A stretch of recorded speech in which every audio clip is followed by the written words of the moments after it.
O Evangelho de Lucas nos conta a respeito de um momento quando o Senhor Jesus está em Betânia e ele vai na casa de Marta e de Maria. Marta o recebe com uma disposição fantástica de qualquer anfitriã, querendo fazer o melhor para o Senhor Jesus, agradá-lo. Mas Maria, sua irmã, diz a palavra de Deus, ela se assentou aos pés do Senhor Jesus. Naquele momento, para Maria, nada era mais importante do que estar com Ele, ouvir a voz dEle, relacionar-se com a pessoa do Senhor Jesus. Por outro lado, Marta, movida de uma boa intenção, ela quer agradar o Senhor Jesus, ela quer receber bem o Senhor Jesus. No entanto, ela ouve uma censura do próprio Jesus que diz: Marta, Marta, você está ansiosa, distraída com muitas coisas. Jesus resume dizendo: poucas são necessárias, o mesmo uma só. E é um momento quando ele arremata dizendo: Maria, sua irmã, escolheu a boa parte, essa não lhe será tirada. Nesse momento, Jesus define aquilo que é mais importante. Aquilo que é mais importante é aquilo para o qual eu e você existimos, que é buscar a Deus. O homem foi criado para buscar a Deus. E o homem deveria cumprir o objetivo da sua existência, que é buscar ao Senhor, fazendo isso com tudo que há nele, colocando todo o seu coração e fazendo de Deus aquilo que de mais importante existe na sua vida, sem que nada concorresse com isso. Mas a lição que Jesus está nos trazendo através do comportamento de Marta é que existem coisas que são boas, existem coisas que são lícitas, elas não são necessariamente coisas ruins, elas não são necessariamente coisas erradas, no entanto, porque elas podem roubar o nosso foco, porque elas podem se tornar um objeto de distração daquilo que deveria sim ser o nosso foco principal, que é buscar ao Senhor. Elas acabam nos puxando para um lugar errado, mesmo que essas coisas não sejam erradas em si. Por exemplo, em Êxodo, no capítulo 5, a palavra de Deus diz que quando Moisés vai até Faraó, com uma mensagem muito clara da parte de Deus: deixa meu povo ir para que me adore. Deus não está apenas propondo a libertação, a redenção do seu povo, mas ele apresenta um propósito: para que me adore. Eu gosto de explorar a ideia de que o propósito da redenção não é apenas tirar o povo de Deus da condição de escravidão, mas é trazê-los para um lugar de comunhão com Deus, de relacionamento com Deus, de adoração a Deus. Mas qual foi a primeira reação do faraó? O faraó diz: esse povo deve estar muito ocioso para estar pensando em adoração.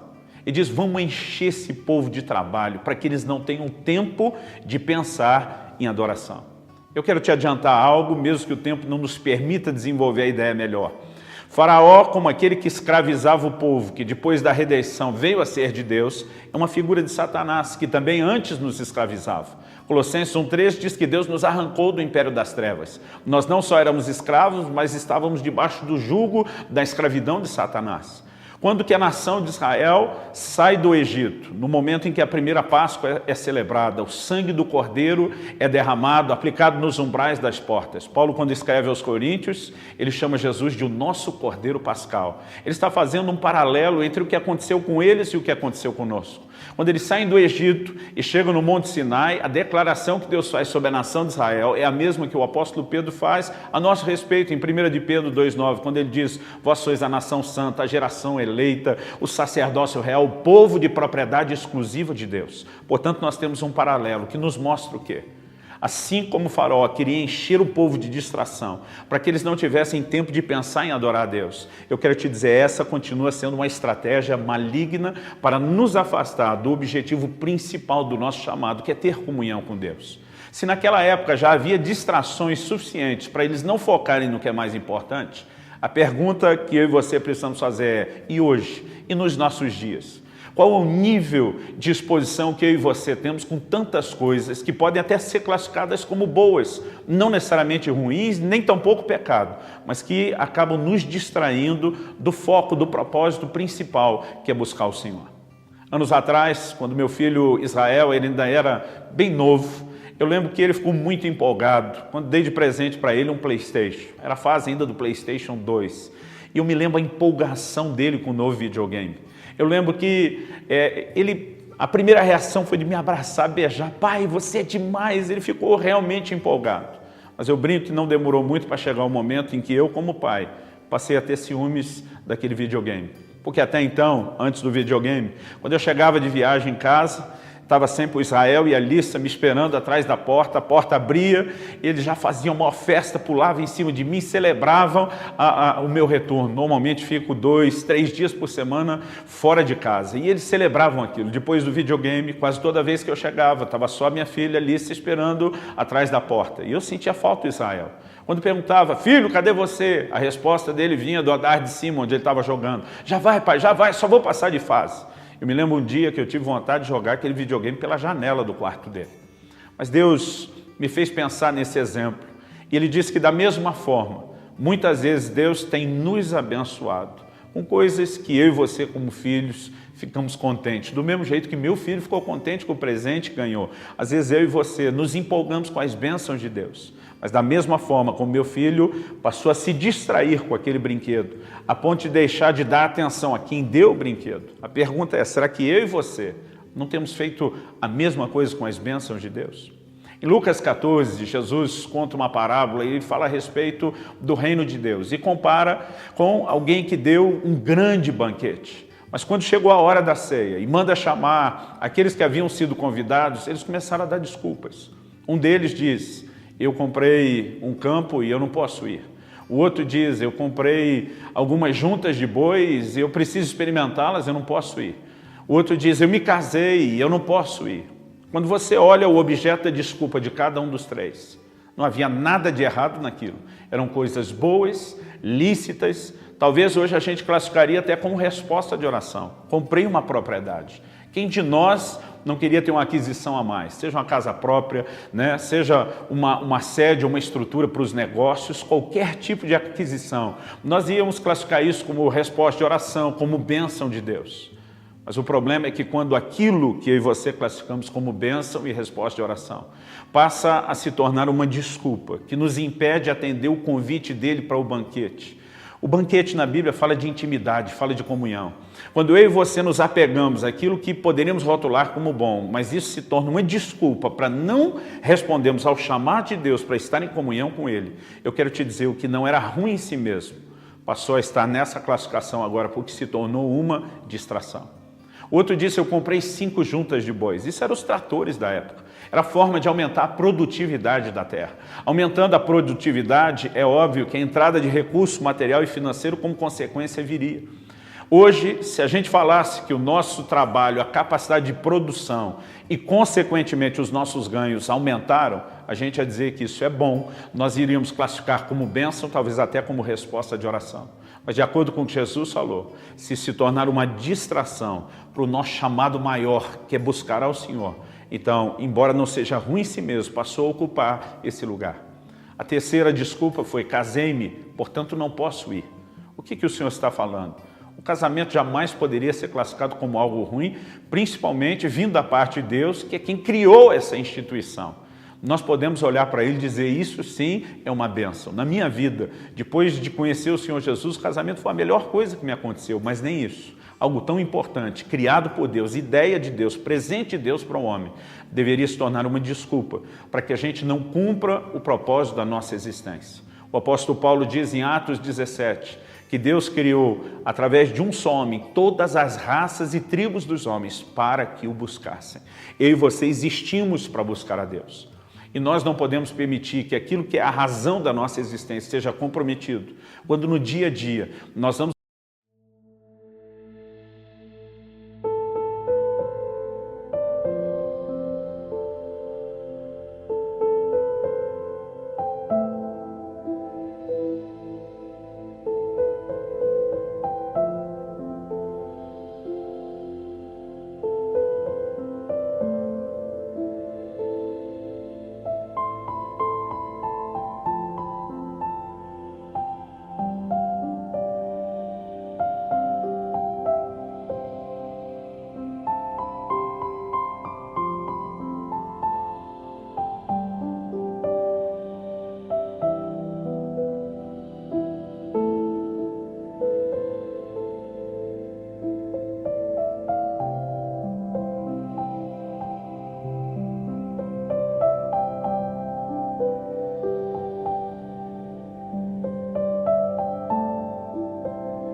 talvez para você, uma distração que tem roubado o seu foco.